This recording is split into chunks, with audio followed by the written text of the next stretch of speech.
அமித்ஷாவின் உள்துறை அமைச்சர் பதவி காலி. மத்திய பாஜகவில் அதிரடி திருப்பம். மோடியின் அதிரடி நடவடிக்கை தமிழ்நாட்டில் மட்டுமல்லாமல் இந்திய அரசியலை தற்போது சூடுபிடித்திருக்கிறது.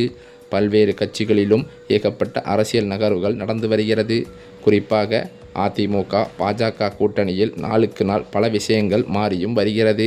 இரு கட்சிகளைச் சேர்ந்த தலைவர்கள் வரிசையாக டெல்லிக்கு சென்று முகாமிட்டும் வருகிறார்கள். பாஜக மாநில தலைவர் நைனா நாகேந்திரன் டெல்லி சென்றுள்ள நிலையில் அங்கு அவர் பாஜக தேசிய தலைவர் ஜே.பி. நட்டாவை சந்தித்து பேசியுள்ளார். அதன் பிறகு வெளியே வந்த நைனா நாகேந்திரன் இந்த திடீர் டெல்லி பயணத்திற்கு என்ன காரணம் என்பதையும் விளக்கியிருக்கிறார். மேலும் அமித்ஷாவை சந்திப்பீர்களா என்ற கேள்விக்கும் அவர் முக்கிய பதிலை கொடுத்திருக்கிறாராம். தமிழக பாஜகவின் முன்னாள் மாநில தலைவரான அண்ணாமலை டெல்லிக்கு சென்றுவிட்டு திரும்பியிருந்தார். இந்த சூழலில்தான் திடீரென நேற்றைய முந்தைய தினம் திங்கட்கிழமை மாலை நைனா நாகேந்திரன் டெல்லிக்கு சென்றிருந்தாராம். தமிழகத்தில் NDA கூட்டணியில் பல்வேறு குழப்பங்கள் நிலவி வரும் நிலையில் திடீரென மாலை 4 மணியளவில் அவர் டெல்லிக்கு சென்றிருக்கிறார். டெல்லி வந்திறங்கிய நைனா நாகேந்திரன் நேராக பாஜக தேசிய தலைவரான ஜே.பி. நட்டா வீட்டிற்கு சென்றிருக்கிறார். அங்கு இருவரும் சுமார் 1 மணி நேரத்திற்கும் மேலாக தீவிர ஆலோசனையும் நடத்தியுள்ளனர். அவர் அமித்ஷாவை சந்திக்கலாம் என சொல்லப்பட்டு வந்த நிலையில் நட்டாவுடன் இந்த ஆலோசனை நடத்தியிருக்கிறார். நட்டாவுடனான சந்திப்பை முடித்து கொண்டு காரில் கிளம்பிய அவரிடம் செய்தியாளர்கள் பல கேள்விகளையும் கிளப்பியுள்ளனர். அப்போது அவர் டெல்லி பயணம் தொடர்பாக சில முக்கிய கருத்துக்களை கூறியிருக்கிறார்.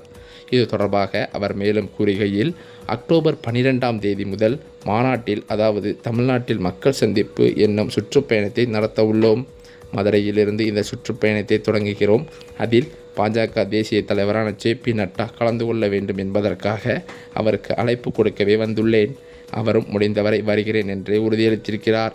ஜே.பி. நட்டா ஏற்கனவே வரும் அக்டோபர் 6ஆம் தேதி எம்ஜிஆர் மருத்துவ பல்கலைக்கழக பட்டமளிப்பு விழாவில் பங்கேற்க தேதி கொடுத்திருக்கிறார்.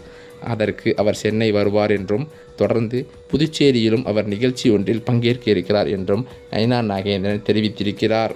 இதனைத் தொடர்ந்து அமித்ஷாவை சந்திப்பீர்களா என்ற செய்தியாளர் ஒருவர் கேள்வி எழுப்பிய நிலையில், இல்லை, அமித்ஷாவை சந்திக்கும் திட்டம் எனக்கு எதுவும் இல்லை. நாளை நான் மீண்டும் தமிழகம் செல்கிறேன் என்று மட்டும் பதிலளித்து சென்று விட்டாராம். தமிழ்நாட்டில் இப்போது NDA கூட்டணியில் அதிமுக பாஜக மட்டுமே பிரதான கட்சிகளாக இருந்து வருகிறது. இதில் அதாவது அதிமுகவுடன் கூட்டணி வைத்ததற்கே அமித்ஷா தான் காரணம் என்றும் பாஜகவில் சொல்லப்பட்டு வருகிறது. மேலும் அது மட்டுமில்லாமல் தற்போது மத்தியில் பாஜகவில் மூத்த பொறுப்பில் இருக்கும் அமித்ஷா அவர்கள் அவரது ஆதரவாளர்களுடன் தன்னிச்சையாக சில முடிவுகளை எடுத்து வருவதாக பாஜகவில் குழப்பங்கள் ஏற்பட்டுள்ளது. இந்த குளறுபடிகள் நடந்து வருவது தற்போது முடிவுக்கு கொண்டு வர தற்போது மோடி அவர்கள் அமித்ஷா மீது கொடூர நடவடிக்கை எடுக்க முடிவெடுத்திருப்பதாக தகவல்கள் வெளிவந்துள்ளது. இனியும் அவர் இவ்வாறு தன்னிச்சையாக செயல்பட்டால் மோடி அவரை கட்சியை விட்டு நீக்கவும் தயங்க மாட்டார் என்றும் டெல்லி வட்டாரங்களும் தெரிவிக்கின்றன.